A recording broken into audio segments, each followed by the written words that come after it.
Olá, seja bem-vindo, bem-vinda aqui ao curso de Reiki. Se você ainda não fez uma preparação antes de iniciar aqui essa primeira aula, eu gostaria de fazer rapidinho, somente assim para a gente conseguir prestar mais atenção no curso. Eu não sei se você chegou a ler a apostila primeiro ou está assistindo a primeira videoaula, mas quando eu falei sobre as ondas cerebrais, eu comentei sobre a gente conseguir sair de vez em quando da onda beta, que é a onda que mais fica aqui na gente, no nosso cérebro. É a onda que geralmente no dia a dia a gente fica, né? E às vezes cristaliza. Então, para a gente sair um pouco dessa onda e dar uma baixada, eu gostaria de fazer uma respiração. Então, feche os olhos antes da gente começar o curso. Presta atenção na sua respiração, respirando com a barriga, uma respiração confortável, mas de preferência calma, para ir acalmando. Se você quiser colocar uma intenção para essa aula, uma intenção aqui para o curso, pode colocar. Continua respirando, vai se acomodando, vendo se essa posição está confortável ou não, vendo se tem alguma parte do corpo que está mais tensa e relaxar essa parte, se endireitar a coluna. Lembrando de respirar, prestando atenção em cada partezinha do corpo.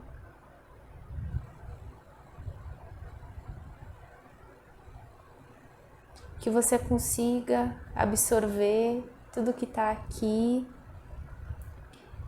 E se não quiser ver tudo de uma vez só, pode ir vindo aos pouquinhos, inclusive é bem indicado ver aos pouquinhos mesmo, para absorver.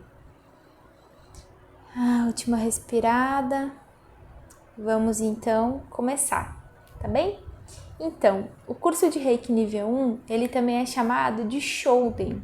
Shouden, a gente fala de que é o despertar. O primeiro nível a gente chama de despertar porque às vezes muitas pessoas não estão na área da espiritualidade e se atraem pelo Reiki. E no Reiki elas começam a ter uma noção de energia, de chakra. Hoje em dia é muito difundido o conhecimento dos chakras e outros conhecimentos também. Por exemplo, a cromoterapia está começando a também ser mais difundida.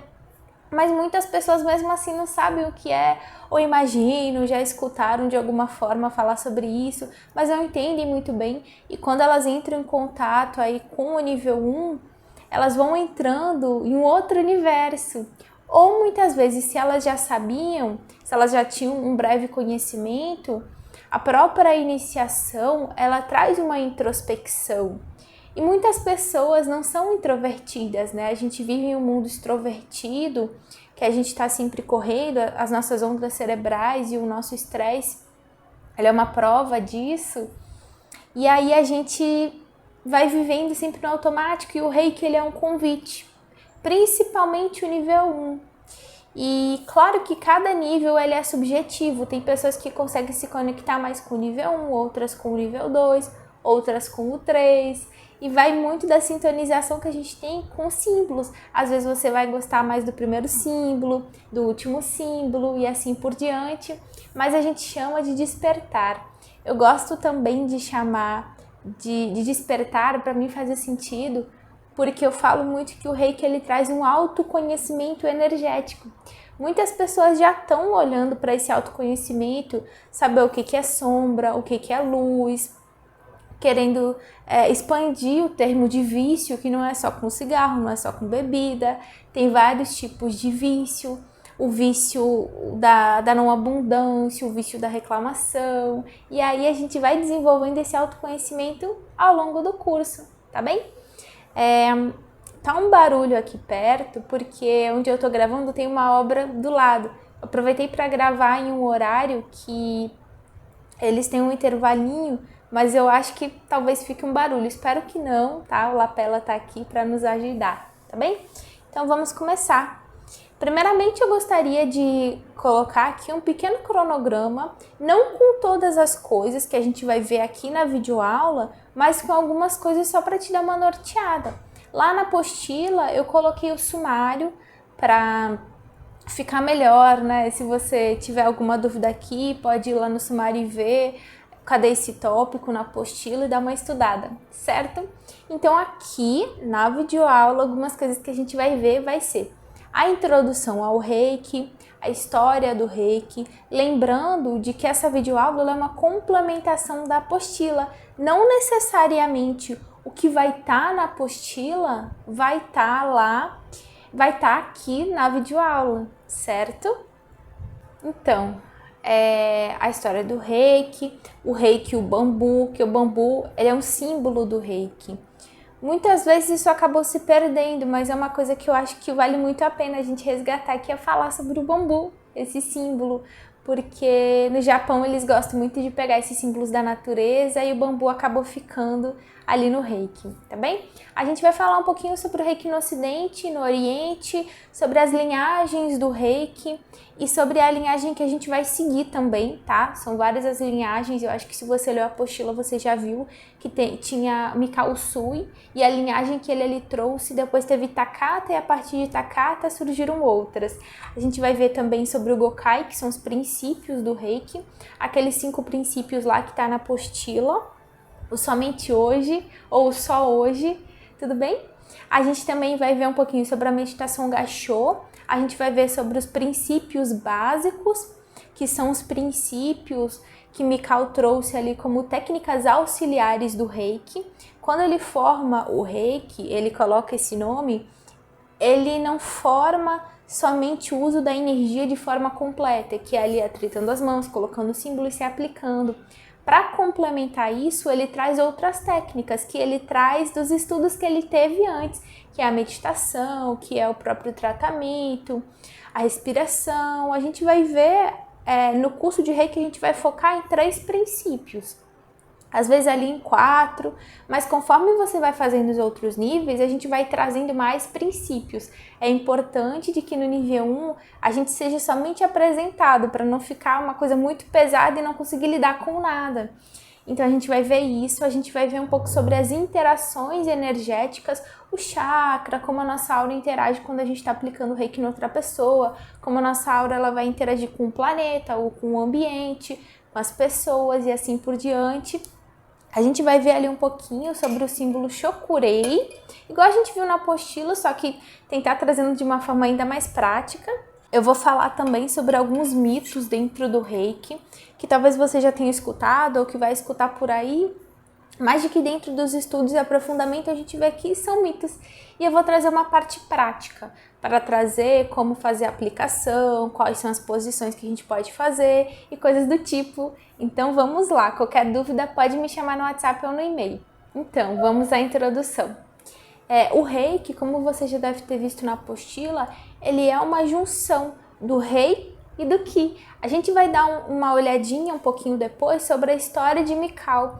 Mas Mikao, desde pequeno, ele foi ensinado e ali a formação dele, ele foi percebendo esse Ki, coisa que a gente não percebe na nossa civilização. A não ser que a gente venha nascido em uma família que luta tai chi ou uma arte marcial, ou que pais reikianos, pais espiritualistas, você ali vai escutar falando sobre energia, sobre o Ki, o prana, coisas desse tipo, ou se você nasceu em algum país que isso faz parte, querendo ou não, da cultura, por exemplo, a Ayurveda, ela vai falar ali sobre o prana dos alimentos, ela vai falar sobre o prana das coisas, o próprio Japão ou a China vai falar do Ki ou vai falar do Shi, só que a gente não aprende a falar sobre isso, e Mikao, onde ele viveu, ele sempre aprendeu a manipular esse Ki. Só que em um momento ele viu que somente esse Ki não era necessário, porque o Ki é gasto. Eu preciso encontrar uma forma de carregar esse Ki. Em algum momento ele viu que estava sendo muito esforço recarregar esse Ki. Nossa, mas eu recarrego, aí eu uso e depois? Como é que eu vou recarregar isso? E aí ele começou lá a sua procura, que a gente também vai falar sobre essa procura, até ele encontrar e acabar descobrindo a energia rei. Que a energia rei, ela nada mais é do que, por exemplo, a gente vê dentro do espiritismo, o fluido cósmico universal, a energia universal, a energia que está em mim, que está em você, que está no celular que eu estou usando para gravar, aqui no notebook também, na cadeira, nos meus cachorros, na luminária, em tudo que existe. E foi aí a energia primordial, ninguém sabe, muitos estudos aí como a teosofia, o próprio espiritismo, acaba trazendo um pouquinho pra gente sobre esse rei ou o fluido cósmico universal, só que com a consciência que a gente está agora no momento, é uma coisa que a gente não vai compreender por completo, só que é isso que a gente consegue chegar, que é a energia que formou e que forma todas as coisas. É a energia que os arquitetos, que tanto são falados na teosofia, arquitetos universais, os espíritos mais superiores, usam para manipular ali a matéria, para fazer os planetas. É aquilo que é feito, por exemplo, o nosso corpo espiritual e também o nosso corpo físico, querendo ou não. Então a gente tem o rei na gente e a gente tem esse Ki.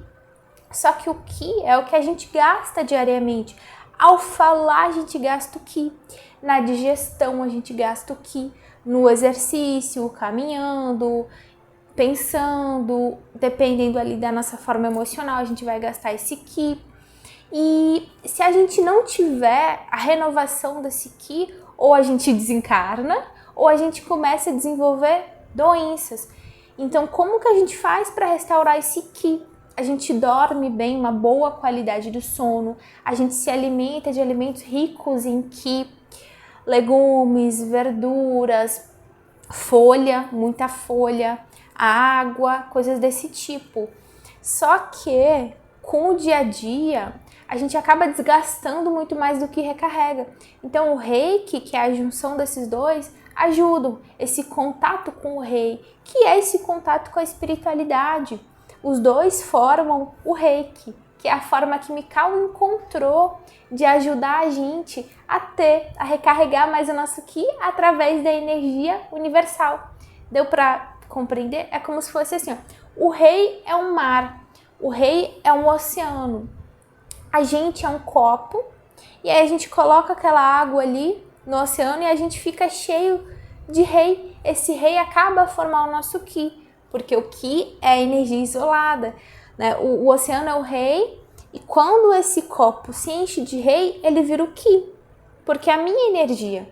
Eu vou usar ela da forma que a minha individualidade me permite, com os meus pensamentos, com os meus sentimentos, né? Então Mikao encontrou essa forma. E o Rei que a gente chama de harmonização natural. Por que natural? Porque o Rei ele sempre existiu, o Ki ele sempre existiu. Mikao só encontrou uma forma de misturar esses dois. Então a gente sempre vai falar que o Reiki ele é uma harmonização natural, vem da gente mesmo.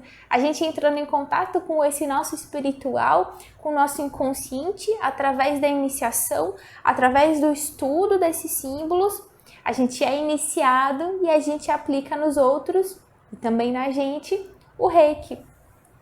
O Reiki ele vai agir ali principalmente nos nossos corpos sutis. A gente vai dar uma olhada aqui também, nessa parte aqui da videoaula, sobre a constituição septenária, que é tanto falado dentro da teosofia, que é ali separando os nossos corpos, tá tudo junto, só que a gente estuda separado. Por exemplo, o nosso corpo físico. Nesse corpo físico, há um corpo energético circulando, muitos chamam de aura, por exemplo. Depois a gente vai ter ali a nossa parte emocional, o nosso corpo emocional, o nosso corpo mental. E aí depois a gente vai ter o nosso corpo, por exemplo, espiritual. Tudo bem?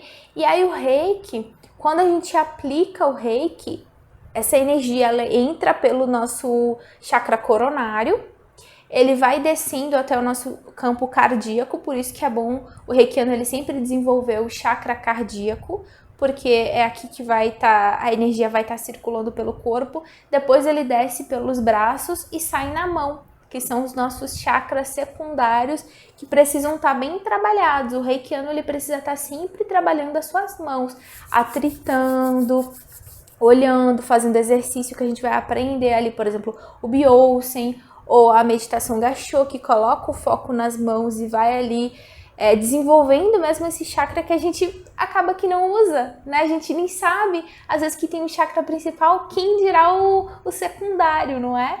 Então, essa energia, ela sai por aqui e ela vai agir no nosso campo sutil, porque a energia, ela vai entrar na energia. Então, quando eu faço aqui, vai vir na minha aura. E aí a gente vai ver que quanto mais perto do corpo físico, quanto mais afastado, mais vai estar atingindo ali o meu corpo mental ou o corpo espiritual. Então, essa energia cai na minha energia, que é a minha aura. E como a aura está conectada com o meu corpo físico, essa energia vai cair na minha corrente sanguínea, através dos chakras. A gente vai ver isso também, tá? É como se aqui tivesse o meu campo energético, aí aqui tem os meus chakras. O chakra, ele capta essa energia que eu tô enviando do externo e manda para o meu interno, a minha corrente sanguínea. Por isso que também quando a gente vai aplicar o Reiki, os primeiros benefícios é a gente começa a relaxar, a ficar tranquilo, essa energia entrando no nosso corpo, entrando ali nas nossas células, certo? E aí os níveis, eles possuem, né, a energia dentro desse corpo, ele possui alguns níveis de atuação, que é isso que a gente falou, né? Vai entrando ali no corpo físico, vai entrando no nosso corpo energético, dependendo do chakra onde a gente coloca, vai ali estar auxiliando mais as nossas emoções, ou o nosso mental, ou a gente aterrar, porque a gente aplica a energia, por exemplo, no pé e assim por diante. Tá bem? Então vamos lá, seguindo aí. Bom, vamos falar um pouquinho sobre a história do Reiki. A história do Reiki, ela é bem romantizada. Ela foi ganhando ali novas versões conforme o Reiki ele foi se difundindo, principalmente aqui no Ocidente. Porque no Japão, não só no Japão, ali um pouquinho ali dali do Oriente, mas principalmente no Japão, eles acabam sendo muito fechados, eles são mais fechados. Então, muitas técnicas, existem técnicas de cura antes do Reiki, por exemplo, que até Mikao foi descobrindo e outros alunos que foram pesquisar sobre o Reiki foram até o Japão descobriram, que a gente chama de técnicas de harmonização, ou de cura, não no sentido da cura milagrosa, mas dessa harmonização mesmo, eles eram passados de pai para filho. Então, isso nunca era repassado adiante, isso não era aberto ao público. Quando alguém queria se harmonizar, procurava tal família. Essa família aqui planta arroz, essa daqui cuida dos doentes, essa daqui... Então era muito fechado. E até hoje até hoje o Japão, ele é um pouco fechado. Então a história do Reiki, ele acabou se perdendo. Foi sim resgatado agora, com alguns pesquisadores, com reikianos que foram viajar até o Japão, foram atrás da escola que Mikao formou, porque até hoje essa escola tá lá formando novos reikianos, foram atrás, sabe? E aí hoje a gente descobriu, e aí a gente pode desmistificar algumas histórias, por exemplo, de que Mikao, ele queria entender mais sobre Jesus e como eram as curas de Jesus, que foi uma história contada para aproximar ali Mikao de Jesus, porque Jesus é muito mais conhecido ali no Ocidente, venerado, inclusive a religião católica. E aí, para isso ser aceito, foram ali colocando essas histórias. Mas a verdade, pelo menos, né, que é colocado ali, que a gente sabe, que tá também na lápide lá de Mikao, é que Mikao, ele era um monge. Desde criança, ele foi estudando o budismo também esotérico, porque existem vários tipos de budismo, e aí ele depois foi estudando tantas outras coisas, por exemplo, o shintoísmo. O shintoísmo, ele é uma religião que é japonesa, é religião tradicional japonesa. Então, o shintoísmo, ele era do Japão, ele é ali do Japão. E aí ele foi estudando o shintoísmo, ele tinha alguns símbolos, o budismo esotérico também, ele tem ali várias simbologia que vem inclusive dos Budas, por exemplo, a imagem do Bodhisattva, que é um arquétipo pra gente, esse arquétipo de quem consegue a cura e volta para compartilhar essa cura. Então o Mikao, ele sempre teve em contato com esses temas, energia, cura, simbolismo, e aí ele foi estudando ali os estudos do primórdio da psicologia, porque a psicologia, ela foi ali marcada, né, o que marca a psicologia é em 1872, que é a psicologia científica. Depois a gente vai falar lá na Antiguidade de Platão, que era a psicologia filosófica. Então ele estudou também isso. Tanto que os símbolos que ele incrementa é tudo para entrar em contato com a nossa mente superior, a nossa mente que é manas. Então ele estudou vários sânscritos e assim ele foi procurando. E por que ele teve essa procura? Porque, como eu tinha comentado brevemente, ele participava de algumas artes marciais e aí foi o interesse dele de cura, porque muitas artes marciais, um dos últimos níveis dessa arte marcial é você aprender a curar, é você aprender a usar esse ki em benefício de você e também de outras pessoas. Hoje em dia, aqui no Ocidente, eu não sei se isso também acontece, se tem iniciações lá nesse nível, quando você vai atingindo níveis de arte marcial, mas em muitos lugares ainda é assim. E aí, lutando a arte marcial, ele foi percebendo assim, realmente o meu ki, ele tá bom, essa técnica ajuda, só que ele é desgastado, como é que eu vou ajudar mais pessoas? Como que eu vou enviar esse ki para outras pessoas se ele desgasta ali em uma outra pessoa? E aí ele começou essa procura, ele deve ter pensado, né? Existe outra forma, há outra maneira. E aí ele começou a estudar. Ele chegou a casar, chegou a ter filhos, chegou a abrir empresa, depois foram acontecendo algumas coisas ali no Japão que foi fazendo ele mudar de vida, entrar em contato com essa missão, a gente fala muito a missão de alma, né? Ele deve ter encontrado, e aí ele foi ali encontrar, e ele achou vários símbolos antigos ligados a alguns Budas, ligado à deusa do sol, que é a do shintoísmo, e aí, depois que ele achou alguns símbolos, conta-se, principalmente esses pesquisadores, de que ele foi procurar um lugar, porque, agora eu tô com o símbolo na mão, agora eu estudei tudo, eu sei a energia, eu sei como que faz para entrar em contato, os chakras, porque esse conhecimento de chakras é muito antigo, milenar, né? Ali os yogis falavam muito. E o que eu faço com isso? Como eu uso esse símbolo? Como que eu vou fazer? E aí conta-se que ele foi à procura de um lugar ali no Japão que fosse um lugar sagrado. No Japão tem vários locais sagrados. E aí ele chegou até o Monte Kurama. O Monte Kurama, ele tem uma história muito antiga. Ele foi repassado para várias escolas, ele já foi de escola de budismo esotérico, ele já foi de outro tipo de escola, ele já foi do governo, ele já saiu do governo e foi para outra instituição. Só que o Monte Kurama, ele era muito afastado, muito afastado. Ele era de uma parte bem afastada que entrava em contato com a natureza. E era um lugar conhecido assim por ser bem perigoso, sabe? Você poderia encontrar ursos, você poderia encontrar ali serpentes, você poderia encontrar vários tipos de animais, então poucas pessoas iam para lá. As pessoas tinham medo, na verdade, de não voltar vivo, porque era um caminho muito difícil, sabe? A subida era muito difícil. E a comida? Como que eu vou levar comida? E a água? Onde que eu vou beber? Onde que eu vou dormir? Então muitas pessoas não iam. E tinha a história de muitas pessoas que foram ao Monte Kurama e se iluminaram. A iluminação, quando a gente fala, a gente romantiza muito.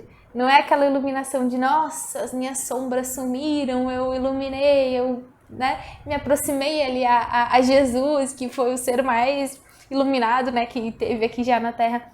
Não, mas é uma forma aproximada ali da individuação que a gente fala na psicologia.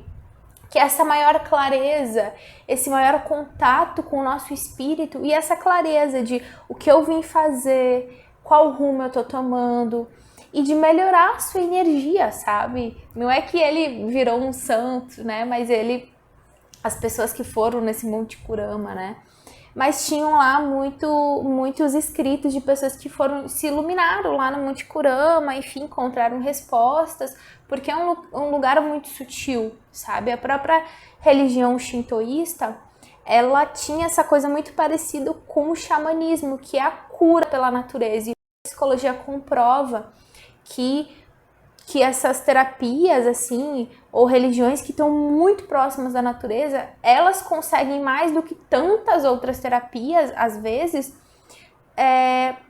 limpar ali, integrar um trauma que está muito ligado ao corpo, sabe? Então a gente mexe com o corpo, mexe com a energia.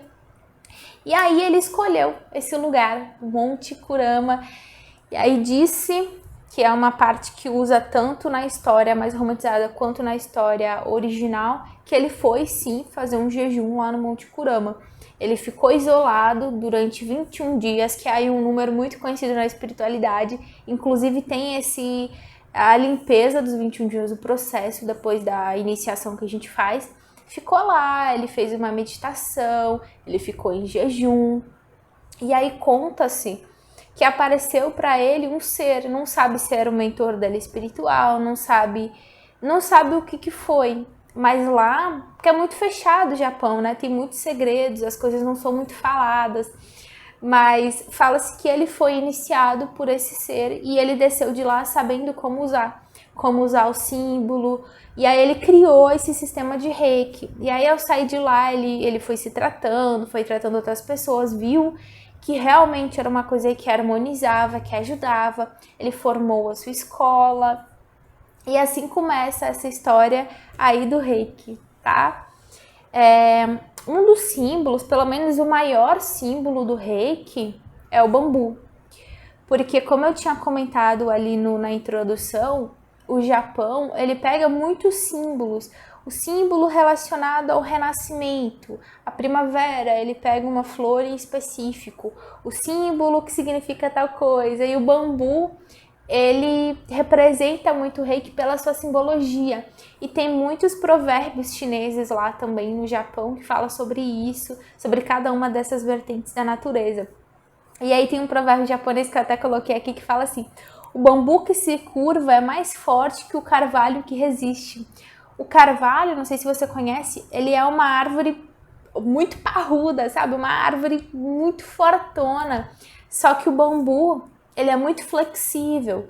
O bambu, aí que tá essa filosofia. Esse se curvar que o bambu faz, que querendo ou não, a nossa fé, ela faz a gente às vezes se curvar, o nosso ego, ele é muito rígido, sabe?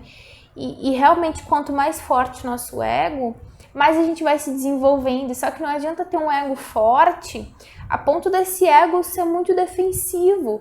Então, às vezes, a gente não se curva a vida. O ego briga, às vezes o ego não quer olhar para a sombra, o ego não quer passar por dificuldade, o ego quer pegar ali o caminho mais simples, mais fácil. Ele não quer ali, ele tem preguiça de acordar cedo, de fazer a aplicação de reiki, ele tem um monte de coisa. E aí essa coisa esse símbolo do bambu é muito forte. O bambu, ele anda muito em grupo. Eu até ia gravar ali perto de casa, porque tem vários bambuzinhos ali, é lindo, lindo de ver. Passo por ali, já lembro de Mikau, já traz uma energia muito boa. Mas eles andam tudo em conjunto. E um protege o outro, que é já essa alegoria da gente se unir, né? A gente acabar se unindo. A gente vê tanta coisa que acontece no mundo. Agora mesmo, quando eu tô gravando, tá rolando lá o conflito que tá rolando ali pela Europa, pela Rússia.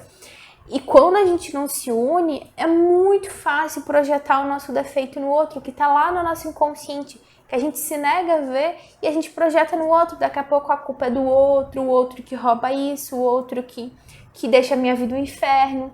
E esse símbolo do bambu é todos estamos juntos. E quanto mais juntos, mais fortes. O bambu, ele é muito fino.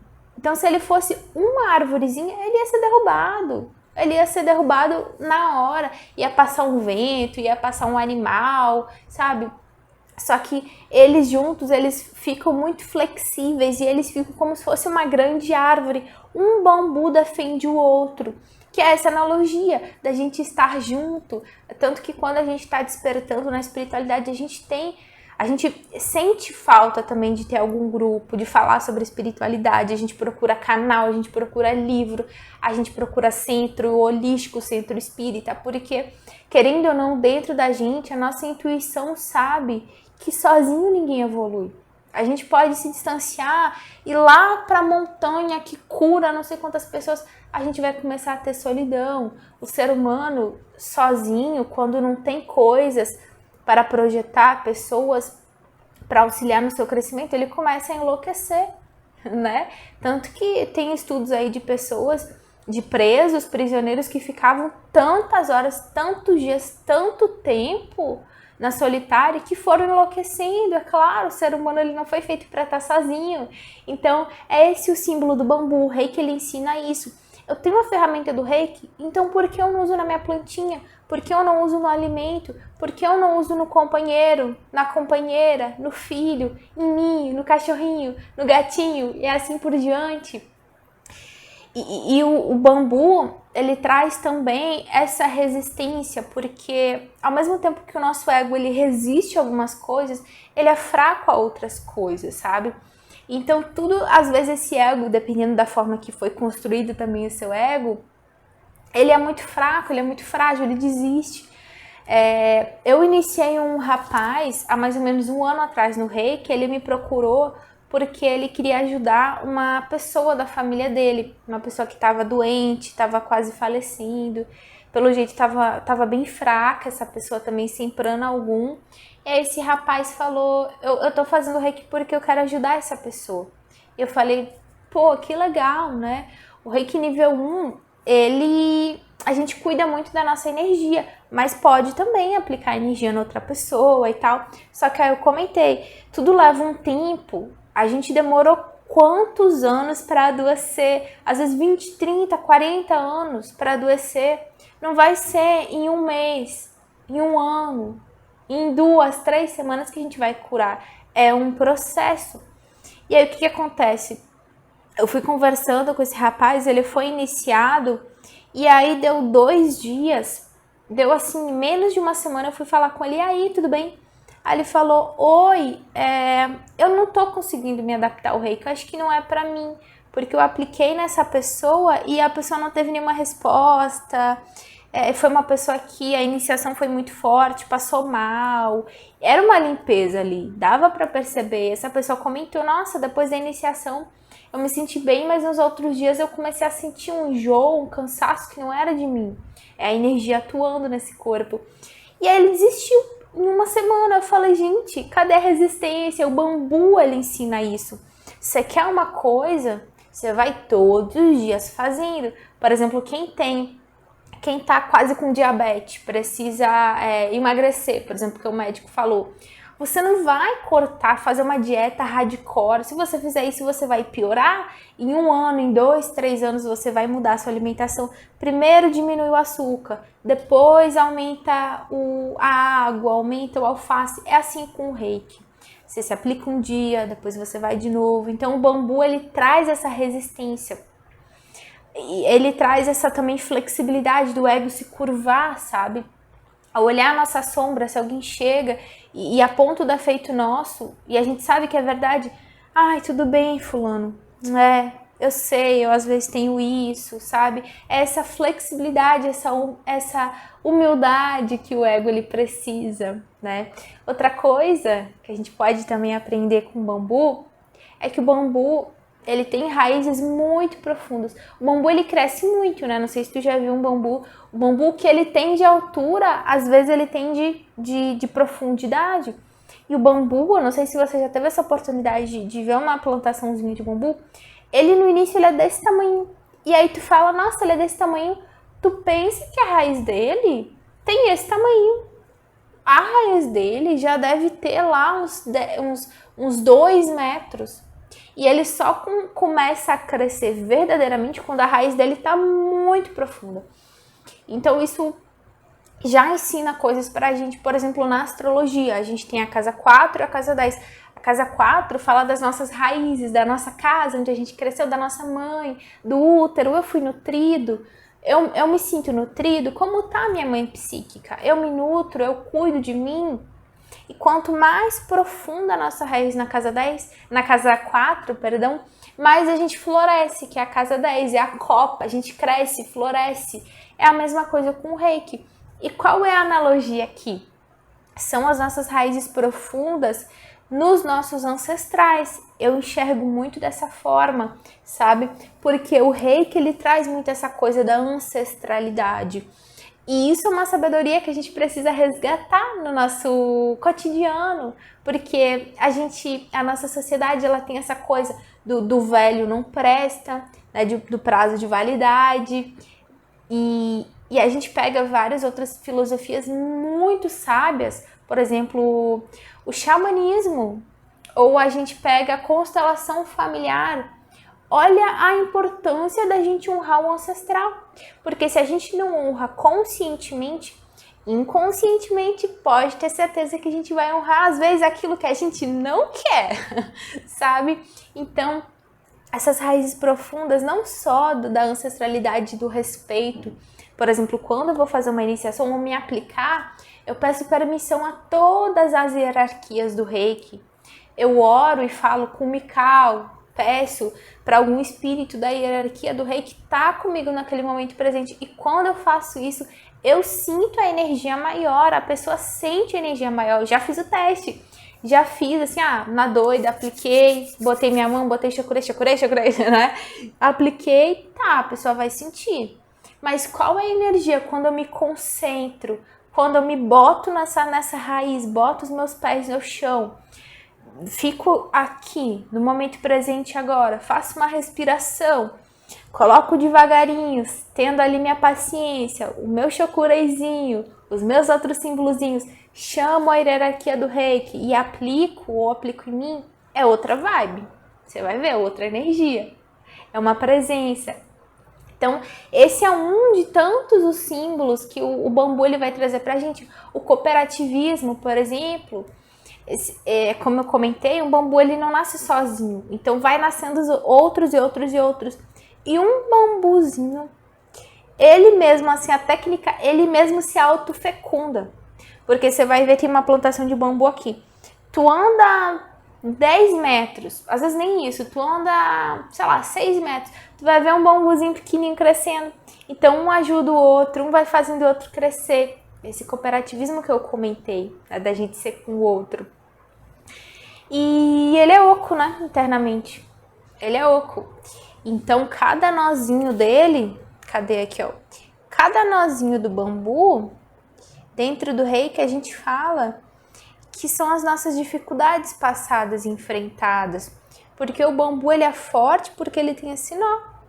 Se ele não tivesse esse nó, você já tentou quebrar um bambu? Você já tentou botar a mão no bambu e ficar apertando ele? Ele é muito duro. Tu vê ele chacoalhando ali com o vento, tu fala, mole, mole. Tu pega o bambu, tu vê, cara, é duro, sabe? Então esses nós que ele tem ajuda ele a se estabilizar, a ficar de pé, que são esses nós,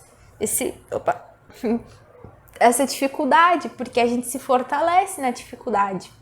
Se a gente tem medo de passar pela dificuldade, a gente vai ser sempre fraquinho. Se a gente vai lá e enfrenta, vai doer, pode doer, mas a gente vai estar mais forte. Da próxima vez a gente vai saber lidar melhor com aquela situação. E esse vazio em nós, sabe? Essa analogia depende ali da juventude do bambu, ele pode ser oco ou não, mas geralmente ele é oco. Então, esse vazio que é a gente deixar essa mente um pouco, sabe? Fluindo, não ficar colocando muito, o que eu tenho que fazer hoje, o que eu tenho que fazer amanhã, relembrando a mágoa, aquela pessoa me disse tal coisa, ela foi grossa comigo. Deixa esse vazio, sabe? Permear. Deita, se permite, tira um momento do dia para ficar fazendo nada, para ficar respirando, para se aplicar um reiki. Mesmo que a sua rotina seja longa, você tem um monte de coisa para fazer, pega ali um minutinho, 5 minutos na presença, né? Fora isso, o bambu, ele antigamente, ele usava para fazer irrigação de água. Então, antigamente, assim mesmo, lá no Japão, quando não tinha o que a gente usa hoje para colocar na plantação, aqueles jatinhos de água, eles pegavam um bambu e iam colocando um no outro, ia limpando por dentro, para ele não ficar nada dentro dele, ia limpando e amarrando um no outro, um no outro, um no outro, botava lá no início da água, na fonte da água, e o final desse bambu ficava lá na plantação. Então ela ia se irrigando e a água saía de lá e ia pura para a plantação. Então qual é a analogia que a gente pode fazer? É a analogia da nossa fonte também, porque o reiki ele é uma fonte. O reiki ele é como se fosse água, energia. A gente pode ser esse bambu, porque quando a gente for aplicar o reiki em alguém, se também for o seu caso, o seu foco, ou no seu cachorrinho, é você ser essa fonte pura. É você não ficar tentando manipular a energia, sabe?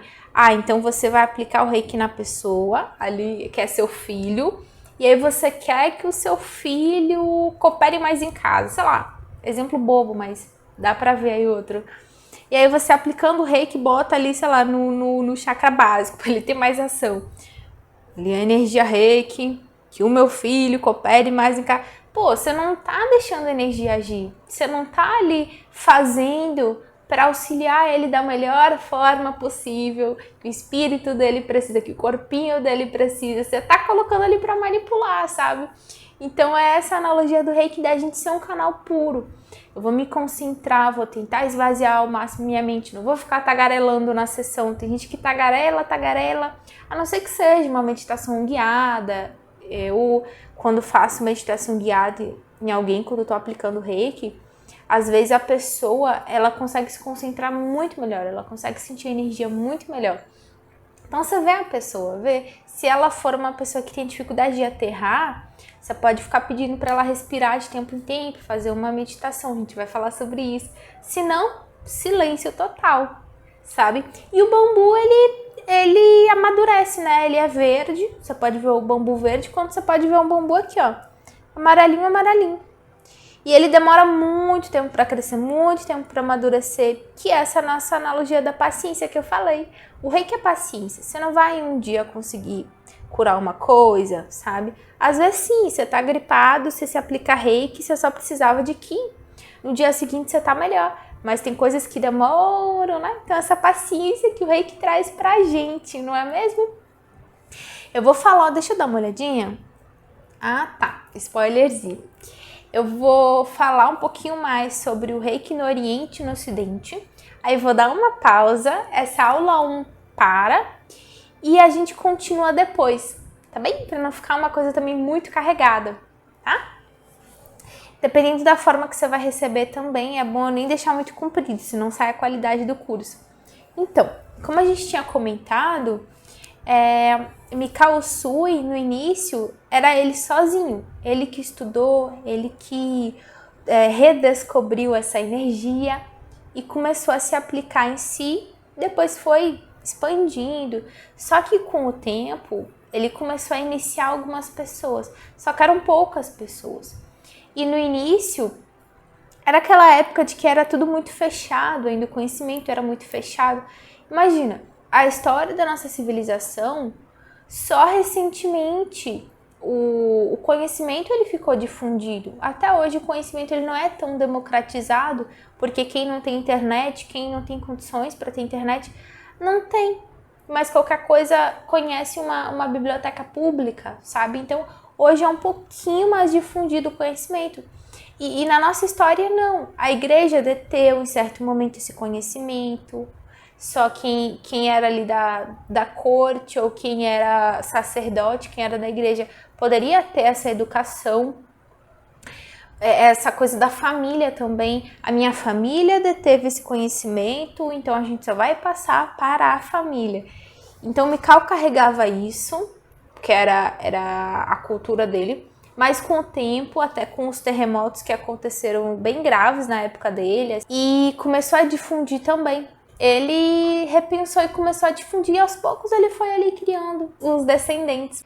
Rugiro foi um dos que se destacaram, tanto que Mikau um dia chegou e falou para Rugiro: Rugiro, eu sugiro que você não fique mais na minha clínica, eu sugiro que você abra sua clínica, porque Rugiro era mais aberto, ele é mais espontâneo, tanto que você vai encontrar uma foto de Mikau sorrindo.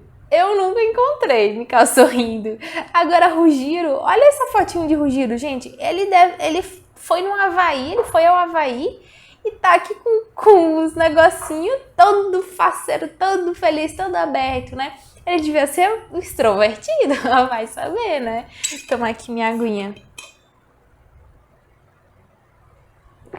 Então, Mikau percebeu isso e falou: pô, Rugiro, você tem uma missão, vou repassar o reiki para ti.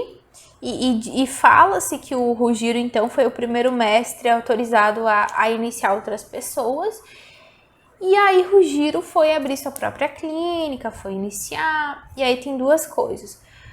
Algumas pessoas, alguns mestres ali falam que Mikau iniciou Rugiro e depois Takata.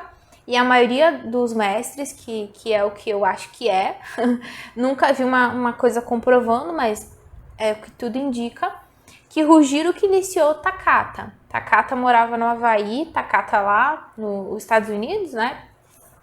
E Takata teve uma vida bem dura. Takata, ela chegou a ser boia fria. Takata, ela foi vivendo a vida e ela foi desenvolvendo algumas doenças. Ela chegou até o Japão, que ela foi procurar por cura, foi procurar médico, porque no Japão tem muita coisa, né? Tem acupuntura, tem essas medicinas milenares, são bem ricas lá, são bem fortes lá.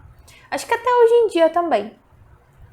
E ela tava com câncer no estômago, ela tava com um monte de coisa, um monte de doença ela tava. E aí ela foi encontrar e chegou até Rugiro. Rugiro iniciou, ela também virou mestre, ela voltou pro ocidente, ela levou o reiki. E aí foi ela que trouxe o reiki pro ocidente, começou a iniciar lá os seus netos, seus descendentes. E aí disso de Takata foram vindo várias linhagens, né? E aí foi isso, assim foi a forma que o reiki veio para o ocidente, foi através de Takata. E aí o ocidente é tudo muito mais aberto, principalmente naquela época, não era aquela coisa do oriente. Então passou para Takata, Takata começou a repassar de uma forma muito mais, assim, liberta, desprendida, uma coisa mais aberta. Era um pouco mais fechado e ficou um pouco mais aberta. E aí a gente entra nessa coisa das linhagens. Porque quando a gente fala do Mikau, esse reiki original, a gente fala do reiki Usui. O reiki Usui é o reiki do Mikau Usui.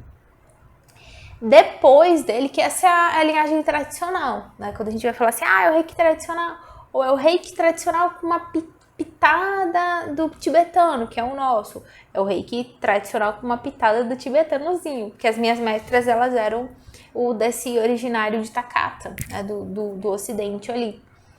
E outros foram já de Mikau Usui. E aí rolou aí essa mistura de iniciações, que eu já fui iniciada em outras também, por exemplo, no Kahuna.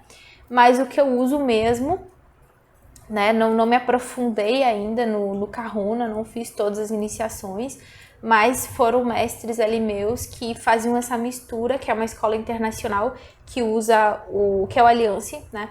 Que usa tanto o Usui quanto o tibetano, quanto o Kahuna. Já fui iniciado nesse do Alliance.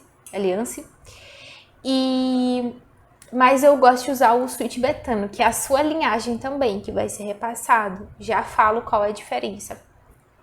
E aí na linhagem do Usui tradicional, deixa eu contar aqui, tem 1, 2, 3, 4. Tem 4 símbolos. No nosso, 4 símbolos.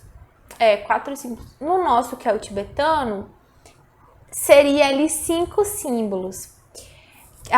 Pelo menos até ali, mais ou menos, nível 3. Ali. Depois, esses símbolos, eles duplificam. São bem mais símbolos que a gente recebe. Então, se você for até o mestrado, por exemplo, você vai receber ali mais 2, 3 símbolos, tá bem? Mas isso, né, mais pra frente, qualquer coisa a gente conversa. Só que o Sui tradicional, ele vai ter ali só 4 símbolos. Shokurei, que a gente recebe no primeiro nível. Antigamente, só recebi o Shokurei a partir do segundo símbolo. Eu não faço assim, porque eu acho que fica muita coisa acumulada, sabe? Porque aí você vira reikiano ou reikiana, sem símbolo, só vai ali trabalhando sua energia, abrindo seu chakra, percebendo ele. Aí depois, lá na iniciação 2, você recebe Shokurei, Seireki e Honsu Zeishunai. Aí você não levou esse tempo para se adaptar. Um símbolo recebe 3. Como é que você vai sair usando os 3? Se às vezes a pessoa faz o nível 1 e nem usa o Shokurei, sabe? Então, no primeiro nível, na minha linhagem, que é aí o Sui tibetano, você vai receber já o Shokurei nesse primeiro nível, para ir usando. Usa, viu? Usa o Shokurei em tudo. Assim, ativa a mão, bota do ladozinho ali do Wi-Fi, para diminuir os íons positivos, bota na sua cama, bota em você, usa no chuveiro, usa na água, usa em tudo, viu? Vai usando, aí vai testando, vê o que você sente, sensibilidade de sua mão. E aí esse é o Sui tradicional, essa linhagem primeira aqui. Depois de Takata, várias linhagens. Nem vou me arriscar aqui em falar. Algum deles o Sui tibetano, algum deles o Sui Kahuna. E assim foram surgindo vários. Depois o reiki do arco-íris e tantos outros reikis que hoje existem diversas linhagens. Aí acho que mais de 6, 7 linhagens, se eu for chutar aí, não lembro agora. E aí o nosso tem essa mistura aí de linhagem, que hoje em dia essas misturas são muito feitas, porque originalmente é o reiki Usui.